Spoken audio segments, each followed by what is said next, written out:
combler un maillon très important pour la Méditerranée, et c'est la connexion entre ce qui est donc acquis scientifique, acquis de recherche et documents, et la presse.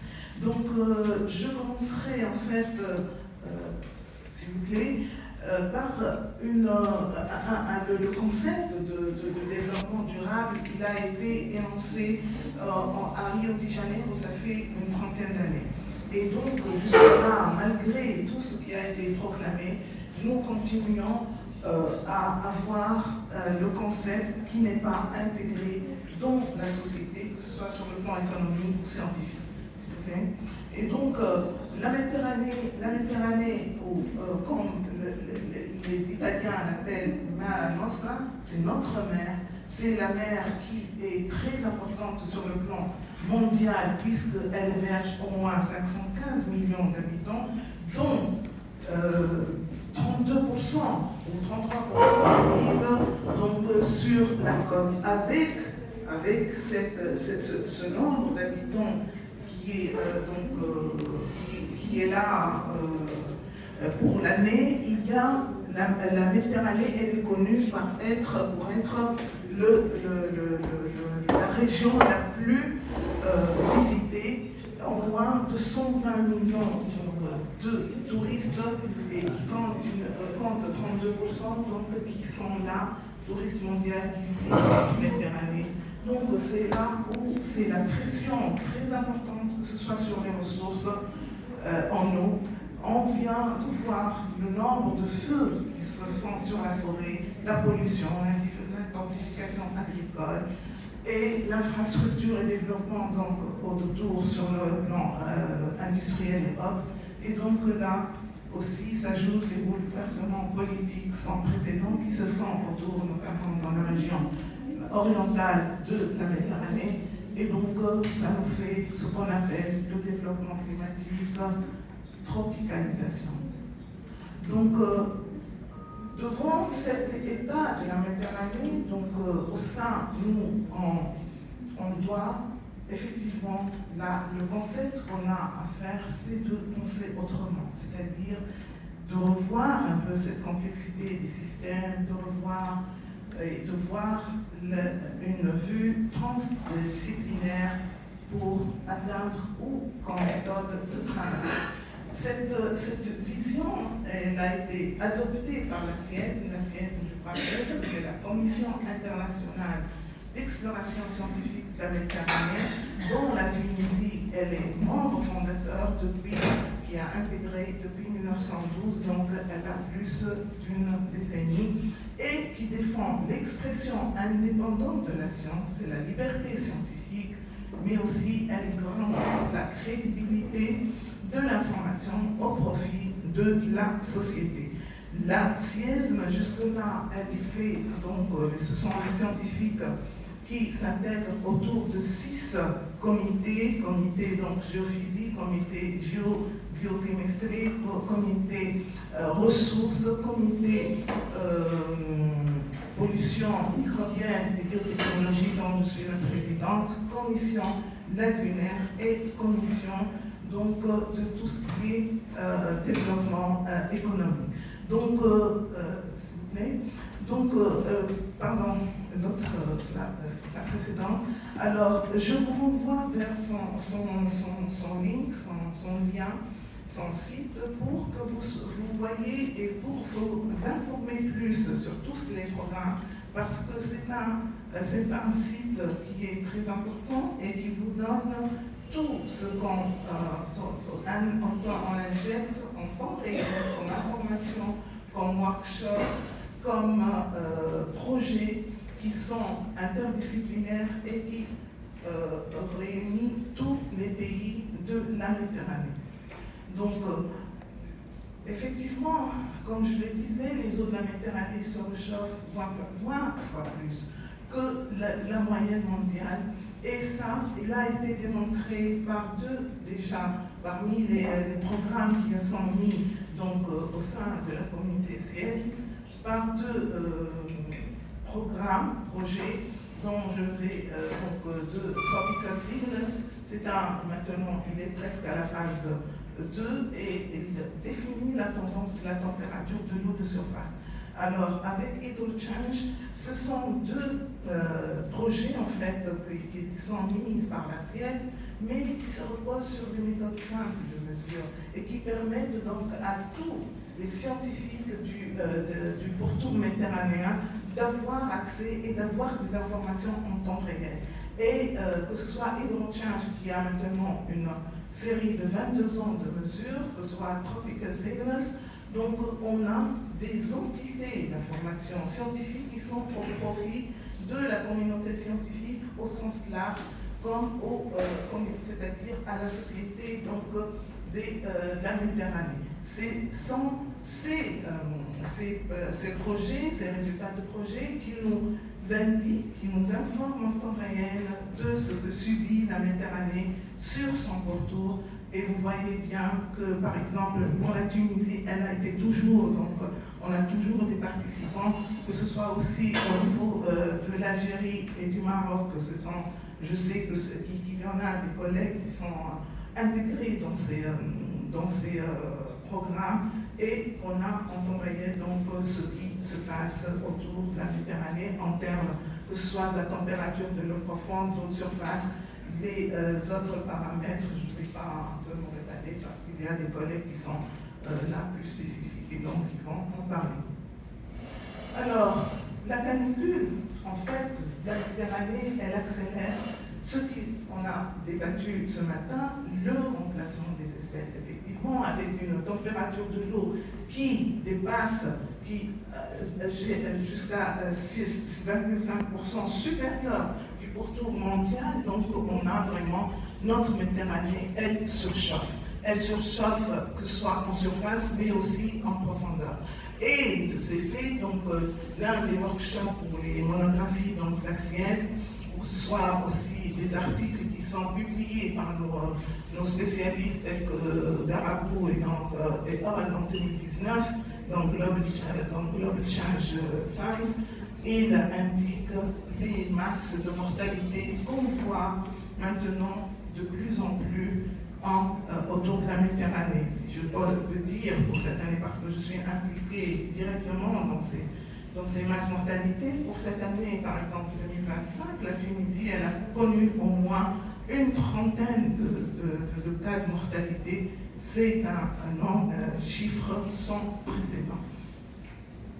Alors, avec donc cette masse de chaleur, eh ben, c'est la tropicalisation proprement dite qui s'installe en Méditerranée, puisqu'on voit et on recense, c'est pas autour de 1000, mais le chiffre exact c'est 86 espèces non indigènes. Non indigènes, comme l'a dit donc Yassine ce matin, ça veut dire non indigènes avec des espèces exotiques et les plus élevées du monde entier. Et pour un peu, quand vous voyez donc la courbe, les séries de 18 ans de séries temporelles, elles ne font qu'augmenter au fil du temps autour de la Méditerranée. Toutes ces informations, vous pouvez les consulter donc, sur des atlas qui sont publiés donc, périodiquement par la CIES, et ça englobe toutes les espèces exotiques donc, qui ont été recensées jusqu'à ce jour.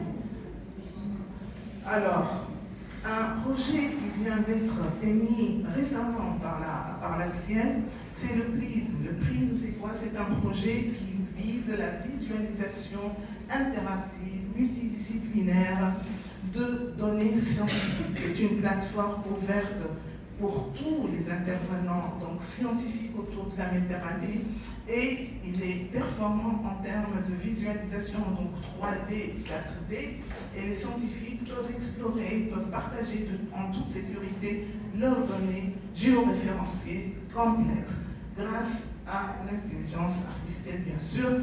Et déjà en 2026, on va faire la première validation de ces données donc internationales qui seront mises au profit de la communauté scientifique, mais aussi de la société autour de la Méditerranée dans les différents pays. Alors, oui, le bassin de la Méditerranée, c'est aussi exposé au dérèglement climatique, mais ce dérèglement, il se fait voir aussi en intensité des événements extrêmes tels que, qui vont compter à moins de 2%. Donc, avant le centenaire, maintenant, on est entre 2 et 10%. Et donc, c'est vraiment très grave parce que c'est une autre donc, indication, un autre indice que, effectivement, donc, les événements extrêmes, quand je dis événements extrêmes, ce sont ce qu'on appelle donc, les ravages par les feux, les ravages donc, dans les eaux profondes, et ça, c'est très néfaste, c'est une indication donc, de dérèglement profond au sein de la Méditerranée. Alors, devant cette situation, nous, la réflexion scientifique donc, c'est réuni autour d'une seule réflexion, c'est qu'il faut penser autrement. Penser autrement, c'est-à-dire avoir le sens de sensibilisation, donc ça pensait interférer avec l'autre, n'importe quel autre, vu. Pourquoi? Parce qu'on est donc devant des systèmes très complexes et des approches multiples. Donc là, on n'a pas d'autre alternative que d'avoir recours à ce qu'on appelle la science participative. Cette science participative, elle se trouve maintenant, c'est un outil puissant, très puissant pour nous, pour placer des points de vue, pour mettre les perceptions effectivement, qui sont les perceptions donc, dont on a besoin pour servir le citoyen, et puisque le citoyen, c'est le maillon donc, principal de la Méditerranée. Alors, qu'est-ce qu'il y a?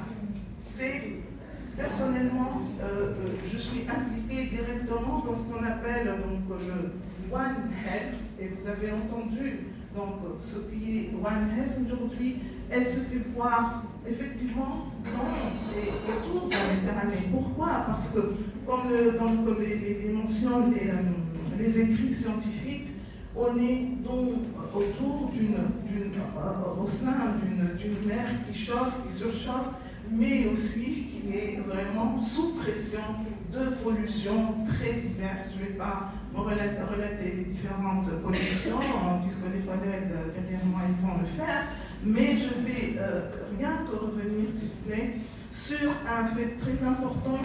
Non, après. Oh oui, sur le microplastique. Le microplastique en lui-même, il n'est pas néfaste que sur sa nature, l'éthylène ou polyéthylène ou je ne sais pas quoi. Non, mais aujourd'hui, puisque jamais il se montre en micro et en nano, c'est un support très important pour les agents pathogènes. Quand je vise des agents pathogènes, particulièrement, ce sont les bactéries qui se trouvent en ces masses de microplastiques, des agrégats, pour les héberger et pour les amplifier. Et là, donc, ce sont encore, donc, en plus de la pollution par le plastique, la santé de l'animal, la santé de l'homme autour de la Méditerranée, elle est menacée, elle est sous pression du microplastique et de sa microbiote pathogène. Alors, dans un contexte de pensée et de sciences participatives, là, au sein de la SIES, un des programmes de la SIES a été alloué ce qu'on appelle le LEC. Le LEC, c'est l'Ecological Knowledge. C'est quoi? C'est une collaboration avec les pêcheurs. C'est une collaboration avec le pêcheur pour la première fois considérée comme source d'information scientifique.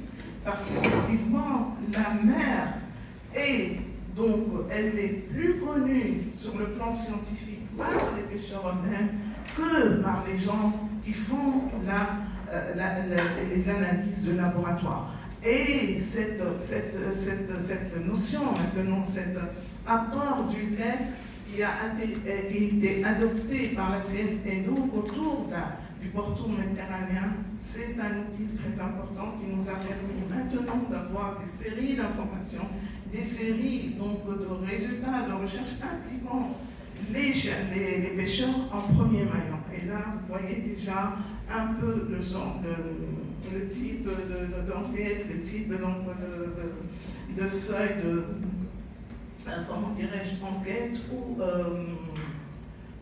de recensement qu'on fait avec les pêcheurs. Alors, un autre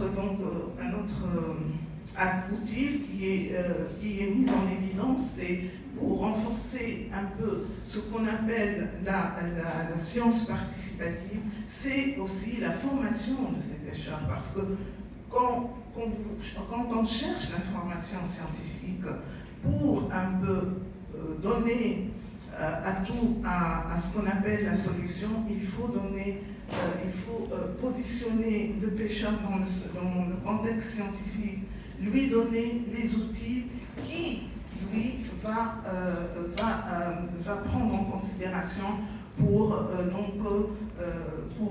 avoir l'information scientifique exacte. Et là, c'est un cas, par exemple, d'une formation qui a été faite en Alexandrie au profit des pêcheurs en 2024. Alors, dans ce même contexte, on vise la science participative, tel que c'est le cas ici. Donc, les écoles de terrain au profit, donc, exactement, de doctorants ou de chercheurs, de jeunes chercheurs, autour de la Méditerranée, pas seulement donc, dans le contexte du lait, mais aussi pour leur donner les outils pour s'interroger et pour voir et pour un peu recenser ce qui se passe en modification. Et une des modifications très importantes qui se passe autour de la Méditerranée, elle se passe dans ce qu'on appelle les marinas. Les marinas hébergent ce qu'on appelle donc une masse très importante de fouillis ou de fouillis qui nous provient des bateaux et qui nous provient donc des entités d'embarcation qui rentrent dans les ports, et donc ce sont les échanges. Et ça, c'est un exemple donc de ces formations qui ont été faites par l'Association tunisienne des sciences de la mer, dont je fais partie du bureau, et qui vient de se faire donc, le mois dernier, en novembre. Et ça, c'est une photo qui a été prise du groupe qui a travaillé. Ce sont des jeunes chercheurs qui viennent du pourtour de la Méditerranée, mais aussi d'autres parties du monde, telles que les îles Maurice, et qui impliquent donc la formation pour un peu recenser ce qu'on a comme activité dans les marinas. Alors, il en est question de ce qu'on appelle maintenant ce qu'on voit et ce qu'on a constaté comme information scientifique et autres autour de la Méditerranée,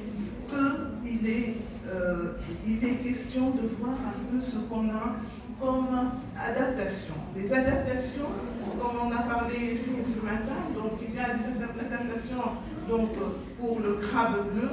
Le crabe bleu, maintenant, qui était une menace, il est devenu une ressource exploitable et très importante. Donc, même si les Tunisiens n'aiment pas le crabe bleu, il est exporté à l'étranger.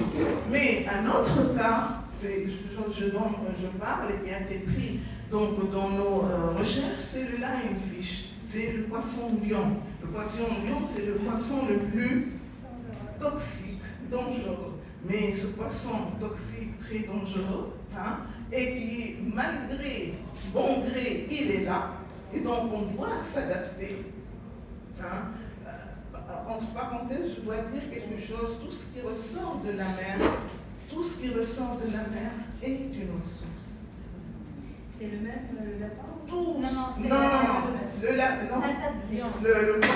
le poisson lapin, c'est un petit poisson, mais là, le poisson lion, s'il vous plaît, voilà, le poisson lion, il a la crête de lion, donc oui. Mais il a du poison sur la crête. Et donc, il est beau, mais c'est un poisson très toxique. Effectivement. Et donc, comme je dis, adaptation, c'est pas de voir l'adaptation donc de l'animal, mais c'est à nous de s'adapter. Et ça, c'est ce qu'on n'a pas compris jusqu'à maintenant. On dit toujours qu'il y a des invasions, des toxicités, etc., mais les adaptations, normalement, ils viennent de l'être humain. Oui, madame.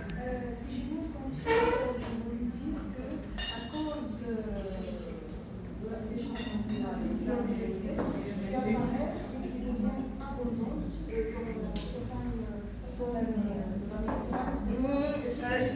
En fait, sous changement climatique, moi je dirais c'est plus simple. Ces changements climatiques, ça influe la nature dont on fait partie. Et par exemple, moi je prends le cas, mon cas. Je suis l'hiver à Tunis et l'été je suis à Hammamet. Et pourquoi? On ne demande pas pourquoi, parce que c'est tout à fait normal. Donc on dit de demander à un animal qui sort de la mer Rouge, il vient à la Méditerranée, de lui dire de refouler le chemin. Non, il ne refoulera pas. C'est nous, c'est à nous de s'adapter. Et c'est ça le corps de notre science participative. Il faut changer un peu les concepts et il faut changer ce qui est en nous. Parce qu'on regarde l'homme comme étant un exogène, alors que la nature, elle est faite en équilibre. En équilibre incroyable, mais vrai. Là où vous trouvez, par exemple, j'ouvre la brèche, là où vous trouvez, par exemple, vous voulez voir combien est-ce que c'est pollué par le mercure ou pas. Oui, vous pouvez analyser et voir s'il y a le mercure ou pas, mais vous pouvez, par autre alternative, voir s'il y a des bactéries qui dégradent le mercure et qui concentrent le mercure. Si vous trouvez ces genres de bactéries, vous avez la preuve qu'il y a du mercure, parce que les bactéries et les cyanobactéries, ils sont là pour dégrader tout ce qu'ils trouvent comme matière organique. D'accord? Et donc, c'est notre concept qu'il faut changer et qu'il faut ressourcer de la nature en donnant le droit à l'autre d'être là où il est. D'accord? Maintenant, je reviens. Oui, madame. Est-ce qu'il habite dans les eaux profondes? Non, c'est un poisson pélagique. C'est un poisson pélagique et c'est un poisson donc des eaux chaudes, je dirais, mais il est là, il est sorti de la mer Rouge, il est entré en Méditerranée. On le trouve, la première fois, il a été recensé en France, en Italie, en Espagne, et en Tunisie, en Algérie, il est maintenant de partout. Mais c'est un poisson qui aime les grottes, les mers rocheuses. Parce qu'en mer Rouge, il vit à côté des coraux, dans des... Oui, il a trouvé son terrain d'entente, c'est un mot scientifique et autre non scientifique, d'avoir la réflexion, pourquoi est-ce qu'il est là? Et on est en train de répondre à cette question. Pourquoi est-ce qu'il est là? Mais il faut être patient. Dans la nature, il faut être patient, c'est-à-dire, c'est pas une réponse qui peut être donnée au fil d'une année, 2 ans, non. Il faut vraiment avoir la patience de voir, de constater, d'interpréter, etc., mais à moyen long terme. Oui.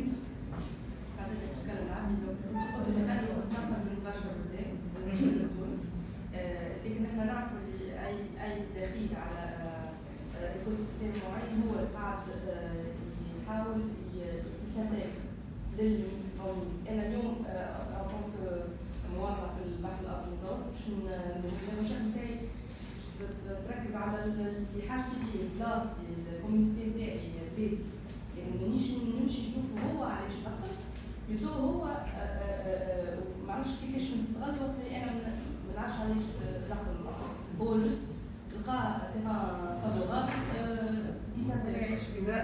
Comme étant une scientifique, vous devez poser la question pourquoi et comment. Et c'est ça qu'il faut vous donner une réponse. Parce que le pourquoi, parce qu'on ne vit pas, tout seul. On vit dans une communauté naturelle. Quand je dis naturelle, et la preuve en est un. En tant que journaliste, non, en tant que journaliste, parce que, et c'est ça, Dieu merci que cet atelier a été proposé, parce qu'effectivement, c'est l'approche entre scientifique et journaliste. Parce qu'un journaliste écologique, qui s'intéresse à l'écologie, il doit se poser la question. Et comme les scientifiques l'orientent, il doit orienter aussi, c'est l'interaction. L'interaction participative.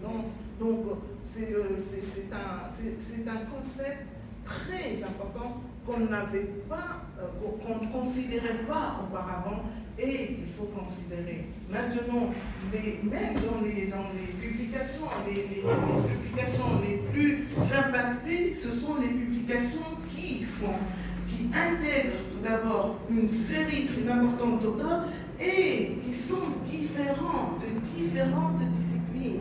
Quand je dis de différentes disciplines, ce n'est pas différentes disciplines, chimie, biologie, etc. Non, c'est-à-dire biologie, géographie, climatologie, journaliste, pêcheur, qui est le maillon principal, c'est parce qu'il y a les plongeurs, etc. Et les estivants, s'il y a par exemple qui cisent tout près de la mer. Oui. Si j'ai bien compris, ce que vous dites, c'est que c'est une évolution normale qu'on ait des espèces invasives qui nous viennent d'ailleurs. C'est à nous de nous adapter, de changer de mindset. Mais je vois par exemple aux États-Unis, le linefish, quand on trouve un linefish, il faut le pêcher. C'est des campagnes, c'est des lois qui poussent les gens à pêcher. Un pêcheur, il n'a pas le droit de remettre un linefish dans la mer s'il empêche. Alors, vous le dites de vous adapter. On fait quoi avec? Parce que c'est une espèce invasive assez agressive, d'après ce que j'ai vu aux États-Unis. C'est ça. Moi, je dirais qu'il y a des différents concepts. Le concept méditerranéen, il est différent du concept américain. Et Dieu merci. Parce qu'en fait, nous, en Méditerranée, c'est connu, le climat méditerranéen, comment dirais-je, même la façon de vivre méditerranéen, comme dit la chanson, hein, il parle avec les mains, il parle avec les yeux et les mains. La Méditerranée, c'est la Grèce, c'est la Tunisie, c'est l'Algérie, etc. Et on a des habitudes d'acclimatation, d'adaptation qui sont autres. Maintenant, effectivement, sur le plan scientifique, les restaurateurs qui sont venus auparavant du Japon, mais qui sont maintenant autour de la Méditerranée et qui ont donné de la visualisation autre de ce poisson toxique qui est très bien comestible et qui a une saveur vraiment inouïe. Et donc, pourquoi pas en profiter comme on a profité du crabe bleu, d'accord? Si on ne le mange pas, on l'exporte. Mais il n'y a pas de barrière pour les espèces. On ne peut pas les empêcher d'être là. Parce qu'il faut se rappeler que autour, donc, que ce soit en Méditerranée ou autre, le seul dévastateur, c'est l'homme. Donc, si le linefish est arrivé sur nos côtes, il faut se poser la question. Comme pour le crabe bleu, on a détruit, donc on a pêché trop les poulpes, il n'y en a plus, donc c'est la chaîne alimentaire, c'est les crabes qui vont éclater.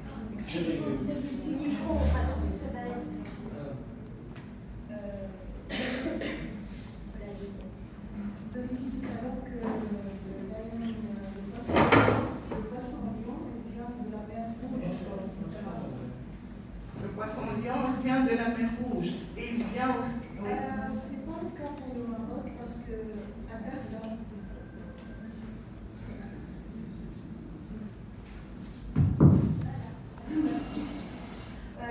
Dakhla, le sud du Maroc, c'est très abondant ce type de poisson, le poisson lion. Là où il y a une baisse de poissons pélagiques, On en trouve beaucoup et justement vous avez dit que c'est exploitable.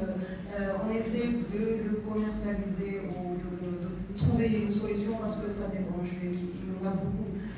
Donc ça, on m'a dit, parce que d'après les témoignages de certains jours, on m'a dit que ça vient de l'Afrique, de l'Indien. le sud de l'Afrique, il remonte la Mauritanie, il remonte l'Atlantique. Ouais, merci. Je connais le territoire marocain autant que je connais le territoire tunisien.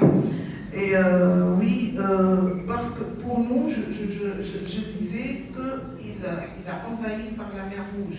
Mais il ne faut pas oublier que pour le cas du Maroc, qui est la porte d'entrée de l'Atlantique et donc la remontée de la Mauritanie, etc., du Pacifique, et donc on fait le tour, d'accord? Parce que aussi des indications qui disent qu'il a été avant dans l'océan Indien. Tout est-il, ce sont, on ne l'avait pas auparavant, des changements climatiques qui étaient arrivés.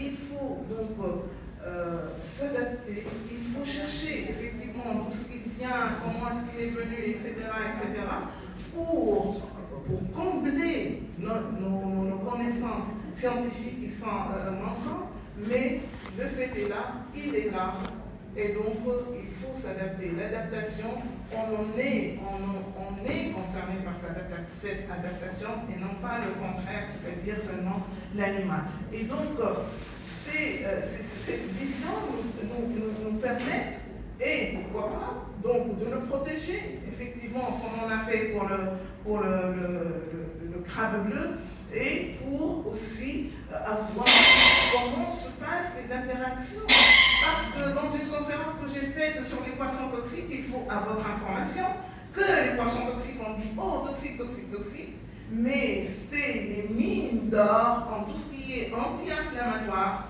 analgésique et médicaments du futur pour combattre ce qu'on appelle les antibiotiques, dont la Tunisie, par exemple, elle est le 3e consommateur dans le monde. D'accord? Donc là, il faut regarder donc, notre intérêt et la biotechnologie aussi. La biotechnologie, comme c'est ma spécialité, la biotechnologie de l'avenir, c'est la biotechnologie marine. Parce que rien n'est à rejeter de la mer. Même les écailles des poissons, hein, ils sont très très importants. La peau du poisson, elle est très importante en cosmétique, en nutraceutique, en pharmaceutique. Et donc, où est-ce que l'on est? Les arêtes de poissons qu'on rejette dans les poubelles, normalement, on ne doit pas les rejeter. Le matin, vous parlez de carapace du crabe comme étant, elle nous dévaste, on a, mais parce que tout simplement, on n'a pas trouvé la valorisation exacte. Normalement, les usines qui font le crabe et qui décortiquent le crabe, il y aura une entreprise annexe qui va valoriser ces carapaces pour le collagène, entre autres le collagène, mais d'autres produits. Je reviendrai aussi sur les méduses. Hein. À chaque fois, les méduses innocules. Les méduses, c'est la première source de collagène très appréciée, source d'antidépresseurs, source d'anti-inflammatoires très importants qui ont été ça fait des années qui ont été exploités et pour nous, on continue à dire au secours, il y a les méduses sur la plage. D'accord? Donc, merci. Alors, je vais vous parler un peu aussi dans ce contexte du MEDEC. Le MEDEC, qui est le Mediterranean Expert on Climate and Environment Change, dont je fais partie donc, de son comité de pilotage. Ce MEDEC, c'est une autre entité, s'il vous plaît. C'est une autre entité qui se positionne entre la communauté scientifique et le monde socio-économique et les politiciens. Comment? Le MEDEC, c'est un réseau scientifique qui a été mise en place depuis une dizaine d'années, depuis 2015-2010, pour identifier les éventuelles lacunes de la recherche actuelle.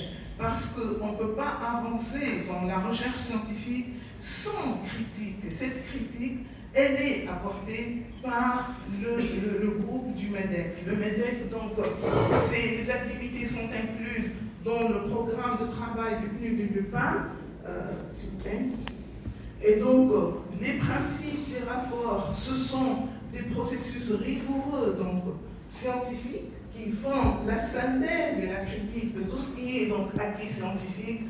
Il est fait par des auteurs sélectionnés du pourtour de la Méditerranée et approuvé par le comité du pilotage, bien sûr. Il y a une évaluation scientifique très très robuste qui nous permet de détecter les brèches et les lacunes scientifiques, parce que ces informations scientifiques qui sont très importantes, pas pour nous, mais pour le fil socio-économique et les politiciens. Il faut qu'ils s'intègrent dans cette notion de réseau participatif pour vraiment faire changer les choses. Par exemple, pour les conventions, aujourd'hui, on trouve peu de conventions qui sont entre les ONG et les directions dans les différents, que ce soit environnement, agriculture, etc. Et là, c'est la perte, c'est l'hémorragie, donc d'efforts qui ne sont pas exploités pour vraiment affronter les défis donc, en termes de changement climatique, et pour voir quelles sont les adaptations, quelles sont les tendances, et donc définir les voies de la résilience. Le MEDEC, donc, depuis 2015, il a fait donc, pas mal de rapports, et je vous invite aussi donc, de voir plein d'informations, documents sur le site www.medec.org, et je peux vous le mentionner après, mais déjà vous pouvez le noter. Et on a déjà donc défini au moins 6 rapports, dont le dernier rapport il est spécial sur les changements environnementaux et qui va démarrer cette année, qui a démarré déjà 2025, pour encore une série de 3 ans, pour définir cette fois-ci les voies de résilience, des voies des adaptations, et les définir auprès des gestionnaires et décideurs pour un peu changer et peut-être revenir à faire revivre cette convention qui a été écrite, mais jusque-là, qui n'a pas eu de retombées effectives autour de la Méditerranée pour la sauver. Donc les rapports, ils sont donnés là en détail. Ils ont recensé un millier donc, de références scientifiques qui ont été synthétisées par un nombre d'auteurs qui sont du pourtour méditerranéen et qui donnent donc accès à ces différents rapports. Et bien sûr, les rapports ils ont été pris en considération, les conclusions de ces rapports ils ont été prises en considération au cours des COP, que ce soit à COP donc 22, 23 et la dernière COP 24. Alors, le MEDEC, il agit dans un contexte pluridisciplinaire et international, intergouvernemental, donc au profit du pourtour méditerranéen. Voilà. Et donc, en conclusion, ce que je peux dire que aujourd'hui, c'est la science participative qui va sauver et qui va définir les tendances de résilience autour de la Méditerranée en termes de connaissances scientifiques en première ligne, mais pas seulement ça. Il faut relier science et société, construire donc notre résilience et aujourd'hui plus donc la place des journalistes, elle est dans ce contexte de science participative pour un peu redorer notre Méditerranée. Et je vous remercie.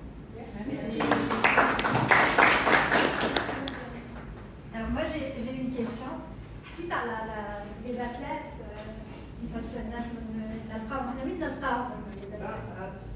maintenant, vous avez le site de la SIEZ, www.siez.org. Vous allez rentrer et je vous conseille d'entrer le plus souvent que possible parce qu'on a toujours donc des nouveautés et on fait au fil de l'année, on organise des workshops et on invite des scientifiques et non scientifiques autour de la Méditerranée pour participer dans ces workshops. À chaque fois, ils sont par exemple en Grèce, une fois en Italie, en France. La dernière, elle a été à Paris pour le shark, donc le poisson shark. Et donc, d'un côté, vous avez les monographies, on fait aussi des monographies.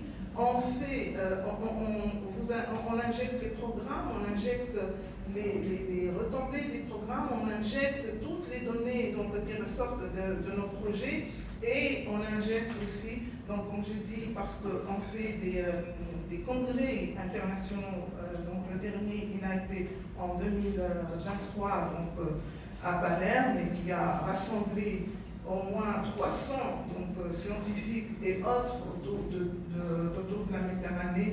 Et donc, vous trouvez les travaux, donc le lien SIEZ. Le MEDEC aussi, vous trouverez toutes les informations dans le site MEDEC qui est ouvert. Hein, et il y a vraiment, donc à chaque fois, il faut le consulter le plus souvent que possible pour avoir les informations scientifiques et autres à propos. Et la plateforme prise? Eh bien, la plateforme prise, c'est une plateforme, on vient tout de suite donc, de mettre cette plateforme l'année dernière, en 2024 à Monaco. Et donc, c'est une plateforme interactive entre les différentes disciplines scientifiques pour injecter leurs informations, pour injecter leurs résultats. Et ça va nous permettre de retracer en 3 dimensions ou 4 dimensions avec l'intégration de l'intelligence artificielle, ce qui se passe, que ce soit en surface. Et maintenant, on a des séries de données sur les deep sea, c'est-à-dire sur les fonds qui brûlent. Et Inch'Allah, la validation de cette plateforme se fera en 2026 pour avoir plus d'informations. Encore une fois, visitez le site SIEZ.org. Le SIEZ. Merci beaucoup, professeur Moyadou. Pourquoi je vous ai posé la question? Parce que tout à l'heure, à 17h, nous avons une session de formation avec Maïssa Sandi, notre collègue présente ici, et ça va être sur les sources qu'un journaliste peut utiliser. Donc ça peut être ajouté en note comme une source, n'est-ce pas, les amis? Une source fiable. Ah, des sources fiables. Aussi, vous avez des sources fiables dans les pays du Maghreb, donc locaux dans les pays du Maghreb, que ce soit au Maroc, Algérie, Tunisie. Donc, dernièrement, on était en Mauritanie pour le congrès de maghrébin des sciences de la mer et qui portait donc les changements climatiques Atlantique et Méditerranée, donc très haut. Et donc, vous pouvez aussi consulter ces liens. C'est bien pour avoir toutes les informations. Encore, vous avez les institutions spécialisées en sciences marines, que ce soit l'INRACH, que ce soit l'ISMAL, puis Algérie, que ce soit l'INSTM en Tunisie, que ce soit aussi en Libye, pour avoir toutes les données. Et là, vous allez être vraiment surpris par le nombre, par le hatch de data que vous allez vraiment pouvoir consulter les informations qui peuvent être à votre portée. Alors, vous avez parlé de l'Institut de recherche analytique. Il y a une question qui se pose avec force de la part des pêcheurs. Par exemple, concernant le repos biologique, quand l'INRACH décide cette période de l'année pour arrêter ou pour sortir pour la campagne, la nouvelle campagne, soit hivernale, soit estivale, concernant le poule par exemple. Alors quand les pêcheurs sortent en mer, ils trouvent encore le juvénile. Normalement, ça ne doit pas se faire. Normalement, si on fait des études, des recherches bien faites, donc on ne va pas permettre aux pêcheurs de sortir en mer parce qu'ils vont pêcher le juvénile. Donc, pourquoi cette contradiction? Pour vous répondre à cette question, c'est pourquoi on a mis sur le plan méditerranéen, au sein donc, de la communauté scientifique SIES, le LEC, le Knowledge Ecological Local Ecological Knowledge, au profit où le centre, je dis, le maillon central de l'information, c'est le pêcheur lui-même. Et là, c'est effectivement pour corriger, parce qu'on n'est pas des dieux. Hein, et je vous rappelle, en philosophie, tout ce qu'on a comme résultat scientifique, ils ont été construits sur le 0,1% d'imperfection qui a été décrit par Descartes, n'est-ce pas? Et continuera sur 0,1% d'incertitude à nous faire explorer les résultats scientifiques. Et donc, le maillon, on ne se rendait pas compte auparavant, hein, avec notre, je dis entre guillemets, notre arrogance scientifique, dire oh le pêcheur, mais le pêcheur, il vit de la mer, dans la mer, avec la mer. Mais il n'est jamais associé. Et il n'est jamais associé, et donc c'est pourquoi, depuis qu'on a intégré le LEC, eh ben, on a corrigé beaucoup donc, de tendances et d'informations scientifiques. On a bien cette question de notre ami Manuel. Je suis second. Professeur, bravo. Toutes mes félicitations. J'ai bien aimé, même si je suis venu un peu tard. Vous avez parlé d'un concept inédit, la science participative. J'en sais quelque chose. Moi-même étant chercheur en France, et depuis 8 ans, la France a lancé un projet vraiment ambitieux. Ils ont dit assez. La recherche scientifique, ce n'est pas que pour les chercheurs, que pour un club fermé. Ah, bienvenue au club. Pour les chercheurs, pour les doctorants, les docteurs. Et il faut que le résultat de ces recherches soit accessible pour tout le monde. Ce que vous venez de faire, là, c'est vraiment un peu ce qui se passe en France. Ce projet national qu'ils ont lancé depuis 8 ans, et maintenant il est déjà sur les rails. Bravo. Déjà, c'est pas facile parce que c'est un changement de mentalité qui n'est pas facile. Un chercheur qui, parfois on disait qu'il se rabaisse, mais non, il ne se rabaisse pas, au contraire, il partage, il sensibilise. Lorsqu'on rend les résultats de la recherche scientifique accessibles à tout le monde, hein, à monsieur tout le monde et à madame tout le monde, on les encourage à participer, à être sensibilisés à la question. Donc ce que vous faites, c'est extraordinaire. Voilà, je tenais à dire ce petit mot. Merci beaucoup. Merci à vous, et je suis très contente de vous avoir et de passer cette notion de sensibilisation. Il faut qu'on se pose, qu'on se critique nous-mêmes. Oui. Tous, on est sujet de critique et on doit donc donner à l'autre ce que nous demandons à l'autre. Dans ce cadre, peut-être demain on parlera aussi d'un projet qu'on a fait Tunisie, donc dans le cadre Tunisie-Italie, et où les enfants, ils ont vraiment signé la meilleure charte que j'ai vue dans ma vie. Donc, il a été signé par nos enfants de Maïdia pour défendre leur plage. Merci, professeur. Merci beaucoup. Merci encore, professeur Moyal. Alors, là, je crois que c'est l'heure de la pause. Il m'a dit, oh, c'est la pause. Café. Café. C'est l'heure de la pause, les amis.